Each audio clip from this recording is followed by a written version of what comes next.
এটা কি রাষ্ট্রের দায়িত্ব না? জুলাই আমাদের আসলে কতজন শহীদ হয়েছে, নারী শহীদ আছে জুলাইয়ে, সেটাই আমরা অনেকে জানি না। এখনো পর্যন্ত 11 মাস, 11.5 মাস পরও আর মাত্র অল্প কিছুদিন পরই জুলাই চলে আসবে, কিন্তু এখনো পর্যন্ত ঘোষণাপত্র কেন আসলো না? এখনো পর্যন্ত কেন সবকিছু চুপচাপ? 14 জুলাই নারীরা যেভাবে বের হয়ে এসেছিল প্রত্যেকটি হলের তালা ভেঙে, এটা হচ্ছে আমাদের স্বৈরাচার শাসনের পতনের প্রথম সুরধুরি ছিল। তো সেই নারীদেরকে যদি আপনি এই ঘোষণাপত্রে অ্যাড্রেস করতে না পারেন, তাদেরকে তাদের প্রাপ্য মর্যাদা যদি দিতে না পারেন, এবং তাদের প্রত্যেকটা জুলাইয়ের প্রত্যেকটা নারী যোদ্ধাদের যদি আপনি সম্মান এবং তার প্রাপ্য মর্যাদা দিতে না পারেন, তাহলে এটা তাদের প্রতি জুলুম হয়ে যাবে।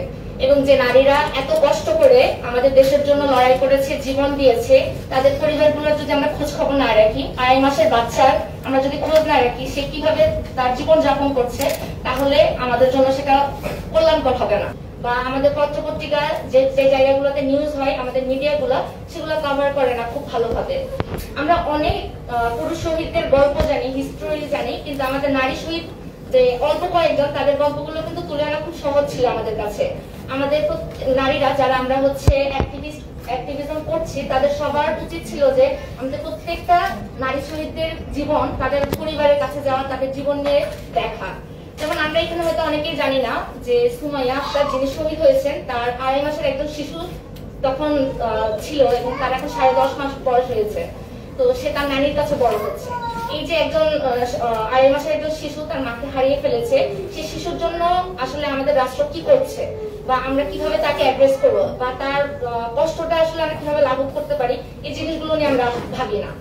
আর আমরা যেটা দেখেছি 1952 থেকে ভাষা আন্দোলন, এবং 1969-এর গণ অভ্যুত্থান, 1971-এর মুক্তিযুদ্ধ, এবং 1990-এর গণ অভ্যুত্থান, এই সবগুলো যুদ্ধ কিংবা গণ অভ্যুত্থানে আমাদের নারীদের একটা অংশগ্রহণ ছিল এবং সরব অংশগ্রহণ ছিল। কিন্তু আমরা যখন ইতিহাস দেখতে যাই, তখন কিন্তু নারীদের অবস্থান বা তাদের যে সংগ্রাম, সেটা আমরা খুব অল্পই দেখি। সেরকম জুলাইতেও নারীদের অবস্থান ছিল খুবই সুদৃঢ়।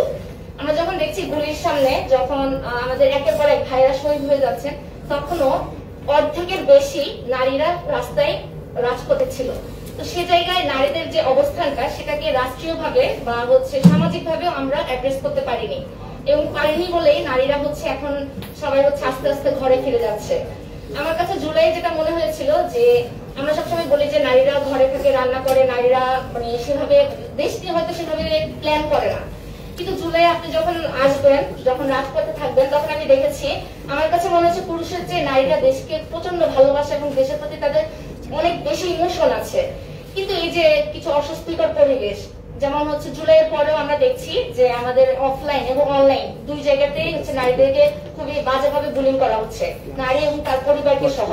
এবং এই জন্য হচ্ছে আমাদের সিরাজুল মনিরা একজন আমাদের জুলাইয়ের যোদ্ধা, যিনি হচ্ছে আইসিইউতে অ্যাডমিট ছিল, এবং এই বুলিং গুলা মেয়েদের জন্য কি পরিমাণ কষ্টকর, নেওয়াটা কি পরিমাণ স্ট্রেসফুল, এই জিনিসটা অনেকেই হয়তো বা বুঝতে পারে না। এই যে 24-এর যে এত বড় বিপ্লব হলো, সেখানে কিন্তু নারীর ভূমিকা ছাড়া, নারীর অংশগ্রহণ ছাড়া কোনোভাবেই এই বিপ্লবটা আসলে সম্ভব হতো না। 20 বছর বা 30 বছর পরে আমাদের নারীরা কিন্তু হারিয়ে যাবে। এই জুলাই কন্যারা, এই লক্ষ্মী কন্যারা কিন্তু হারিয়ে যাবে, আপনারা আর খুঁজে পাবেন না। অলরেডি সামাজিক যোগাযোগ মাধ্যমে এবং বট বাহিনীর অত্যাচারে জর্জরিত হয়ে আমাদের অনেক মেয়েরা, সাহসী মেয়েরা কিন্তু ঘরে ঢুকে দরজা বন্ধ করে দিয়েছে। আপনারা কি পারবেন তাদের এই দরজা খুলে তাদেরকে আবার নিয়ে আসতে? খুব কষ্ট হয়ে যাবে। তো এখনো পর্যন্ত অনেকে আছেন সাহসের সঙ্গে রাজনৈতিক অঙ্গনে কিংবা সংস্কারের কাজে শহীদ পরিবারকে সাহায্য মানে হেল্প করার জন্য বা বিভিন্ন ভাবে আহতদেরকে নিয়ে অনেক কাজ করছে। ইভেন আমি অনেক আপুকে চিনি, অনেকে গবেষণা করছে এইসব বিষয় নিয়ে, জুলাই নিয়ে লেখালেখি করছে, নানান কাজের সঙ্গে যুক্ত আছে। জুলাই আমাদের সবার হৃদয়ে আসলে জুলাই অন্যরকম একটা জায়গা করে আছে। জুলাই আমাদের সবার হৃদয়ে আসলে এখনো ঠিক সেভাবেই বেঁচে আছে যেভাবে জুলাই বিপ্লবের সময় আমরা জুলাইকে ওন করেছি। তো আমি শুরুতেই সবার প্রতি আন্তরিক সালাম জানাচ্ছি, এবং সেই সাথে আজ প্রায় জুলাইয়ের 1 বছর। জুলাইতে আমাদের যে শহীদরা যারা শাহাদত বরণ করেছেন, সেই সকল শহীদদের শাহাদত বরণের 1 বছর। যারা আহত হয়েছিলেন এখনো যারা বিভিন্নভাবে চিকিৎসার অভাবে হোক বা যেভাবেই হোক নানা বাস্তবতায় নানা মানসিক চাপ এবং বহুমুখী প্রেসারে যারা সাফার করছেন তাদের সবাইকে শ্রদ্ধা করে স্মরণ করতে চাচ্ছি। এবং আরেকটা বিষয় যেটা আমরা শহীদ পরিবারের প্রতি আমরা যেটা দেখি যে আমরা আমাদের সরকার তো আমাদেরকে টাকা দিচ্ছে, শহীদ পরিবারদেরকে টাকা দিচ্ছে, আমাদের আর কি দায়িত্ব?